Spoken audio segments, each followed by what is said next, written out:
दोस्तों, geography classes में आपका स्वागत है। मैं रोहित शर्मा, सब्जेक्ट अपना ज्योग्राफी। देखिए, लेसन नंबर 6 हमारा चल रहा है, भारत के संदर्भ में नियोजन और सतत पोषणीय विकास। और ये आज हमारा जो लेसन है, इसका आखिरी बिंदु जो है वो है सतत पोषणीय विकास को बढ़ावा देने वाले उपाय। मतलब ये है कि आपके सतत पोषणीयता को कैसे मजबूती मिल सकती है, बढ़ावा कैसे मिल सकता है, उससे संबंधित ये टॉपिक है। और ये इस बुक का इस लेसन का सबसे आखिरी बिंदु है। और यहीं पर हमारा छठे नंबर का लेसन जो है वो कंप्लीट हो जाएगा। देखिए, सतत पोषणीय विकास को बढ़ावा देने वाले उपायों की तो हम बाद में बात करेंगे, लेकिन मैं आपको पहले ये बता दूं कि सतत पोषणीय विकास होता क्या है। ऐसे तो मैंने पिछले वीडियो में आपको कई बार बता दिया है कि सतत पोषणीय विकास होता क्या है। देखिए, सतत पोषणीय का मतलब होता है सतत मतलब लगातार पोषण कार्य, और उस पोषण कार्य में लगातार विकास हो, उसे तो कहते हैं सतत पोषणीय विकास। मतलब ये कि इस धरातल पर मौजूद जितने भी साधन हैं, ये उदाहरण है सतत पोषणीय विकास का। इस धरातल पे जितने भी संसाधन हैं, उन संसाधनों की उपस्थिति अगर धरातल पर है तो लोगों का सतत विकास होगा, क्योंकि वो संसाधन जो लोगों का भरण पोषण करते हैं, पोषण करते हैं, उन्हीं पोषण के कारण उन लोगों का विकास होता है जो समाज में रहते हैं, धरातल पर रहते हैं। अब ये सतत लगातार विकास कब होगा, लोगों का सतत लगातार पोषण कब होगा, जब धरातल पर संसाधन मौजूद होंगे। अगर संसाधन में कमी होती है, जैसे कि आप देखते हैं पानी की कमी है, खनिज संसाधन की कमी है, पेट्रोल की कमी है, ये सब कमी के कारण हमारा जो विकास है कहीं ना कहीं रुकता चला जा रहा है। अब पानी नहीं है तो फसलों के लिए, सिंचाई के लिए पानी नहीं होने के कारण फसल उत्पादित नहीं हो पाती है। फसल उत्पादन नहीं होगा तो खाद्य समस्या उत्पन्न हो जाएगी, तो व्यक्ति का विकास वहीं पर रुक जाएगा। तो इस सतत विकास को लगातार रखने के लिए, उसको बढ़ावा देने के लिए, सतत का विकास होता रहे उसको बढ़ावा देने के लिए कुछ उपाय बताए गए हैं। वो उपाय कौन कौन से हैं तो मैं आपको बता दूं। सतत पोषणीय विकास को बढ़ावा देने वाले प्रस्तावित 7 उपाय है जो कि पारिस्थितिकीय संतुलन को क्या देते हैं, बल देते हैं। उन 7 उपायों की बात कर लेते हैं। मतलब ये उपाय होंगे, ये उपाय पारिस्थितिकीय तंत्र को संतुलित करते हैं। ठीक है, ये उपाय पारिस्थितिकीय तंत्र को संतुलित करते हैं। इन उपायों की कुल संख्या 7 है। मतलब आपकी जो बुक में 7 उपाय बताए गए हैं, वो 7 उपाय कौन कौन से हैं। सबसे पहला उपाय, अब मैं उपाय की बात कर रहा हूं, पहला उपाय क्या है। देखिए, अब अभी प्रेजेंट टाइम पे हमें सबसे ज्यादा किस चीज की जरूरत है, मैं बता दूं आपको, जल की। जल ही जीवन है। तो जल प्रबंधन नीति को कठोरता से लागू करना होगा, ये पहला नियम है। ठीक है, लिख दीजिए, जल प्रबंधन नीति को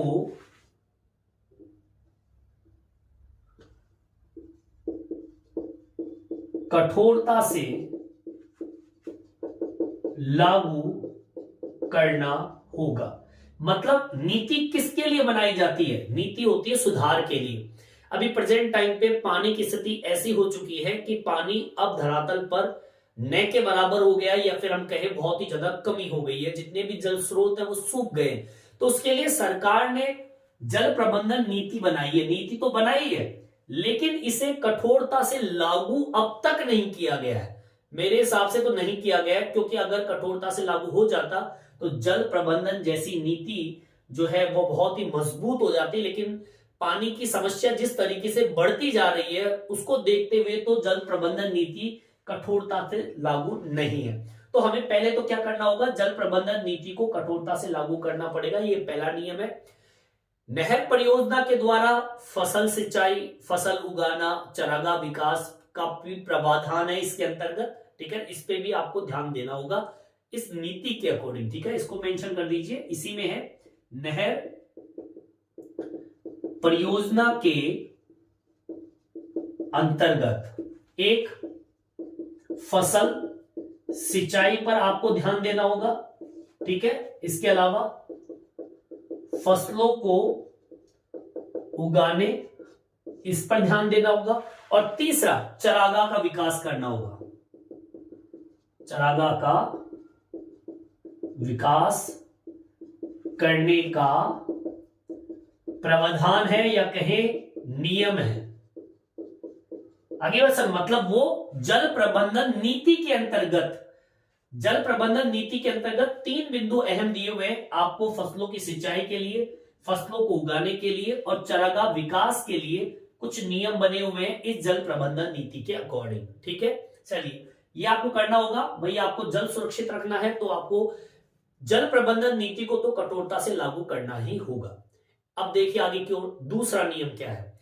जल सघन फसल जो होती है जिसमें पानी की आवश्यकता ज्यादा होती है, ऐसी फसलों को नहीं उगाओ तो अच्छा है। मतलब जल सघन फसलों को नहीं बोना चाहिए।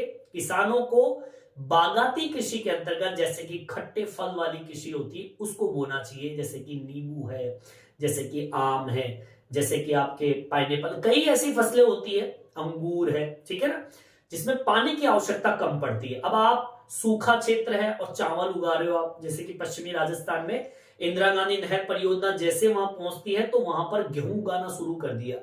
अब क्यों उगाना शुरू कर दिया? क्योंकि वहां पे पानी आ गया, लेकिन ये नहीं सोच रहे कि वहां पे पानी की अब भी कमी है। तो हमें ऐसी फसलों को ना उगाए जिसमें फसल को पानी की आवश्यकता ज्यादा पड़ती है।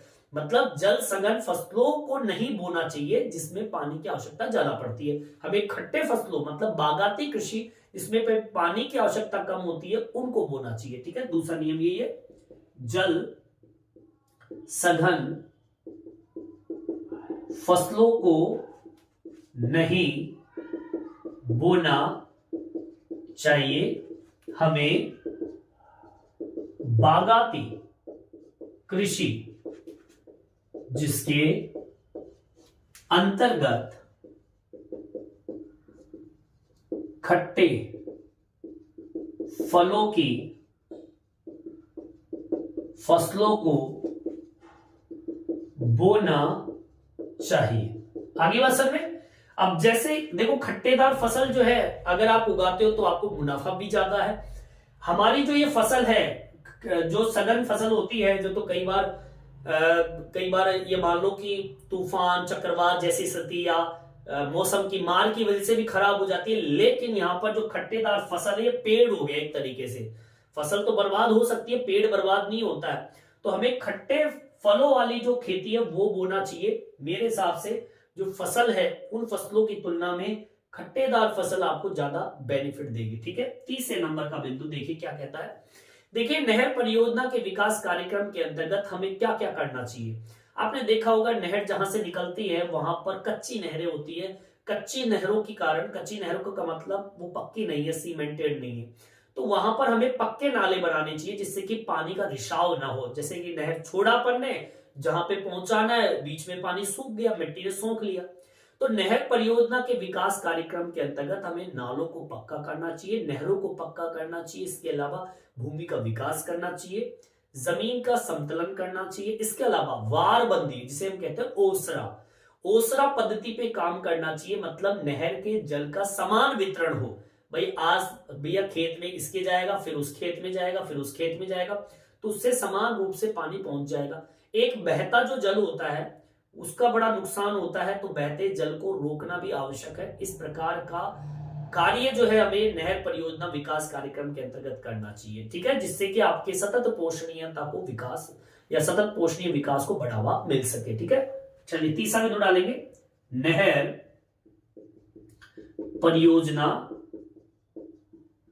विकास कार्यक्रम के अंतर्गत नहरों व नालों को पक्का करें, पहला। दूसरा, भूमि का विकास करें, समझ में आई बात। तीसरा, जमीन जो है समतलन करे, उबड़ खाबड़ जमीन नहीं हो, समतल भूमि हो। इसके अलावा वारबंदी का मतलब होता है ओसरा पद्धति। ओसरा पद्धति का तात्पर्य क्या है? मतलब नहर के जल का समान वितरण हो। नहर के जल का समान वितरण हो। और इसके अलावा एक बिंदु और बताया, बहता हुआ पानी है उसके नुकसान को रोकना होगा। ठीक है, बहते जल के नुकसान को रोकना होगा। ये काम आपको करना होगा। ये 3 बिंदु आपके सामने मैंने लिख दिए, एक बार रिपीट कर देता हूं। देखिए, हमें सबसे पहला नियम अपनाना होगा, जल प्रबंधन नीति को कठोरता से लागू करना पड़ेगा। नहर परियोजना के अंतर्गत फसल सिंचाई, फसलों को उगाना, चारागाह का विकास करने का प्रावधान है, नियम है। जल सघन फसलों को नहीं बोना चाहिए। ऐसी फसल जिसमें पानी बहुत ज्यादा लगता है उस फसलों को मत बोइए। उसकी जगह बागाती कृषि जिसमें खट्टेदार फसल जो होती है उनको बोइए। नहर परियोजना विकास कार्यक्रम के अंतर्गत नहरों और नालों को पक्का कीजिए, भूमि का विकास कीजिए, समतलन कीजिए। वारबंदी ओसरा पद्धति जिसमें नहर के जल का समान वितरण हो, बहते जल के नुकसान को रोकना आपका ये नियम है। मतलब ये 3 उपाय तो मैंने आपको बता दिए। ठीक है, अब आगे चौथा पॉइंट देखेंगे क्या नियम है। यहां तक समझ में आ गया होगा, यहां तक आप उतार लीजिए। देखिए, आगे की ओर बढ़ते हैं और चौथा बिंदु डाल लेते हैं। चौथा नियम क्या कहता है? देखिए, ऐसी भूमि जो जलाक्रांता है, लवण से भरी पड़ी है, ऐसी भूमि का पुनः विकास करना होगा। मतलब पुनरुद्धार करना होगा। मतलब जो जमीन बाढ़ से ग्रसित है या फिर हम कहें पानी के भराव से पानी जो है बहुत ज्यादा खारा है और उस खार की वजह से जमीन जो होती है वो लवणीय हो जाती है। ऐसी स्थिति में जो भूमि खराब हो चुकी है उसका विकास करना जरूरी है। ठीक है, तो मतलब ये कि जलाक्रांत, ठीक है, व लवण युक्त भूमि का विकास करना। ठीक है, ये आपका चौथा नियम है, उपाय है। इसके अलावा आपको क्या करना होगा? जमीन पर वनीकरण करना होगा, वृक्षों का संरक्षण करना होगा, वृक्षों का रक्षण मेखला का निर्माण करना होगा, चारागाह का विकास करना होगा, पर्यावरण और पारितंत्र का विकास करना होगा। ये अहम है आपको। ठीक है, एक तो आपको वनीकरण मतलब वनों का विकास करना होगा, आगे बात सर में। इसके अलावा वृक्षों का संरक्षण करना होगा। ठीक है, पेड़ों की कटाई पर रोक लगाना होगा। इसके अलावा वृक्षों का रक्षण मेखला का निर्माण करना होगा। ठीक है, मतलब एक तरीके से एक मेखला के तौर पर जगह जगह पेड़ पौधे आपको उगाना होगा। इसके अलावा चारागाह का आपको विकास करना होगा। ठीक है, इसके अलावा एक और मैंने बताया आपको, पर्यावरण और पारितंत्र का विकास करना होगा। पर्यावरण व पारितंत्र का विकास करना होगा। ये उपाय है आपका 5वां। ठीक है, छठे नंबर का उपाय सुनिए। इस प्रदेश के अंदर सामाजिक सतत पोषणीयता का लक्ष्य तभी हासिल कर पाओगे जब गरीब से गरीब व्यक्ति जो कि आर्थिक रूप से पीड़ित है उन किसानों को भू आवंटित होगी, मतलब जमीन दी जाएगी। समझ में आई बात? तो इस पर सरकार को काम करना होगा।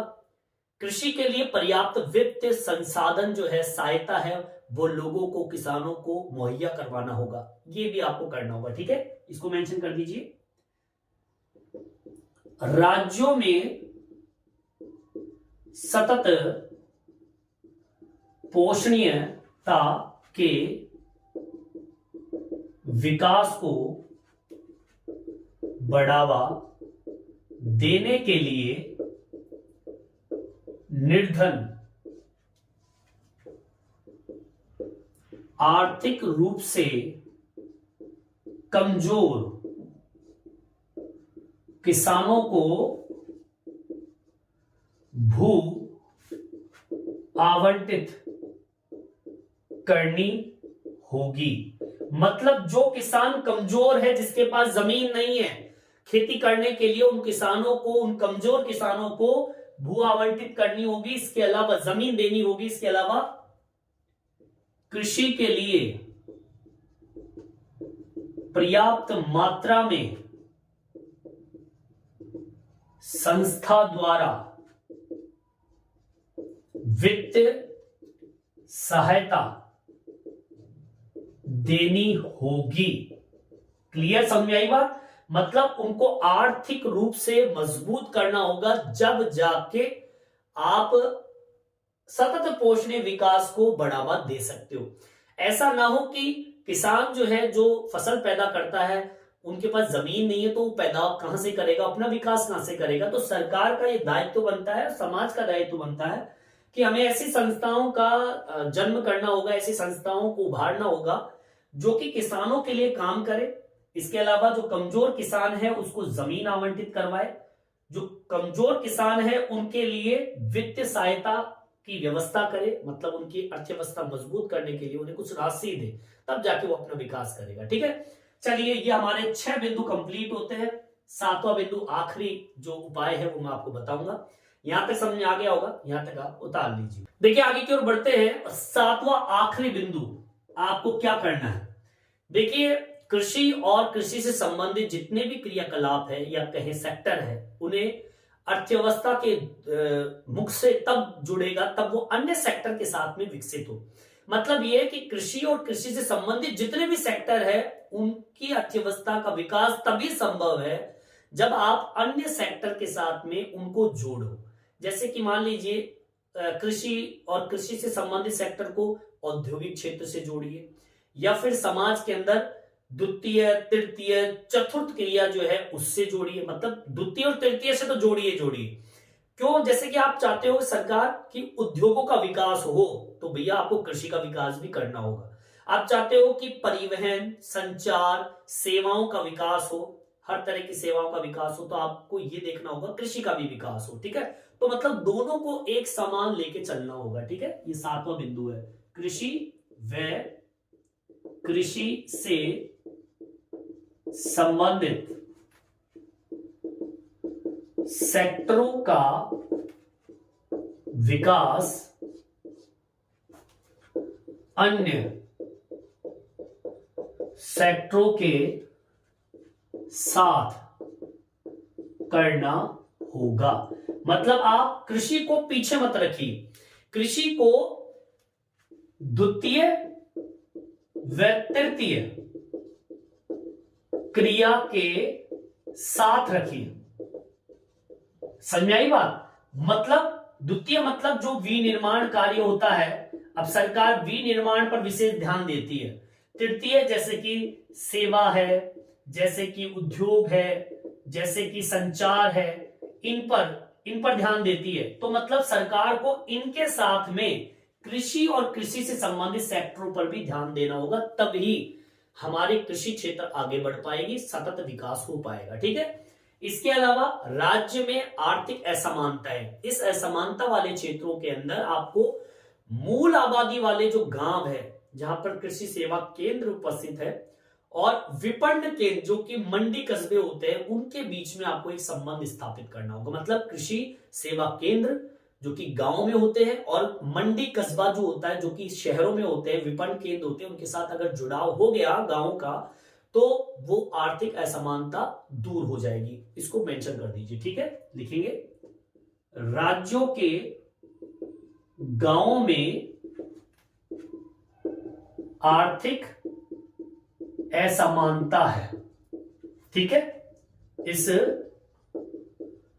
असमानता को दूर करने के लिए मूल आबादी वाले गांवों में जो सेवा केंद्र है, ठीक है, जिसे कृषि से केंद्र कहते हैं, में कृषि सेवा केंद्रों को विपणन केंद्रों, ठीक है, विपणन केंद्र कहे मंडी कस्बा जिसे हम कहते हैं, मंडी कस्बों से जोड़ना होगा। आगे बात समझ में? मतलब ये भैया गांव की अर्थव्यवस्था कमजोर क्यों है? गांव के अंदर आर्थिक असमानता है, इसलिए वहां पर अर्थव्यवस्था कमजोर है। अब ये अर्थव्यवस्था कमजोर होने का कारण भी हम ही है। क्यों? क्योंकि जितने भी आपके कृषि सेवा केंद्र होते हैं जो गांव में चलते हैं, ये सेवा केंद्र जो है तभी विकसित होंगे जब आप विपणन केंद्र जो कि मंडी कस्बे होते हैं, जो कि नगरों में होते हैं, इन नगरों से जब तक नगर और गांव नहीं जुड़ेंगे व्यापार से संबंधित, या कहें कृषि व्यापार, जब तक कृषि व्यापार गांव और नगरों के बीच में एक गहरा संबंध या कहें प्रक्रियात्मक संबंध स्थापित नहीं होगा, तब तक इनका गांव का विकास नहीं होगा। जब गांव के लोगों का विकास नहीं होगा, अब यहां पर तो 52% से ऊपर भारत के अंदर ग्रामीण जनसंख्या है और सब के सब 62% लोग कृषि पर डिपेंड है। अब कृषि पर डिपेंड रहने वाले लोग जब तक विपणन केंद्र या मंडी कस्बों से नहीं जुड़ेंगे, तो उन गांव में रहने वाले जो सबसे बड़ी आबादी होती है, भारत के अंदर सबसे बड़ी आबादी गांव में निवास करती है। अब ये गांव में रहने वाले लोग अगर नगरों से नहीं जुड़ेंगे, अब नगर से क्यों जुड़ना चाहते हैं? क्योंकि गांव के लोग तो कृषि पर डिपेंड है। अब कृषि कब बिकेगी? जब वो मंडी कस्बों से जुड़ेंगे। अब जब तक मंडी कस्बों विपणन केंद्रों से कृषि सेवा केंद्र नहीं जुड़ेंगे, तब तक गांव के लोगों का विकास नहीं होगा। और आप चाहते हैं कि सतत पोषणीय विकास को बढ़ावा मिले, तो आपको कृषि सेवा केंद्र और विपणन केंद्रों के बीच में एक मजबूत प्रक्रियात्मक संबंध स्थापित करना होगा, तभी सतत पोषणीय विकास को बढ़ावा मिलेगा। तो इस तरीके से हमारा ये 7वां बिंदु भी कंप्लीट होता है। ठीक है, मेरे हिसाब से आपके समझ में आ गया होगा, और यहीं पर हमारा ये 6ठे नंबर का लेसन कंप्लीट होता है। नेक्स्ट वीडियो में हम 7वां लेसन लेके आएंगे। इस वीडियो में इतना ही। ये वीडियो आपको कैसा लगा कमेंट्स करके जरूर बताएं, और मेरे चैनल को सब्सक्राइब जरूर से जरूर करें, जिससे नए नए वीडियो आप तक पहुंचा सकूं। धन्यवाद।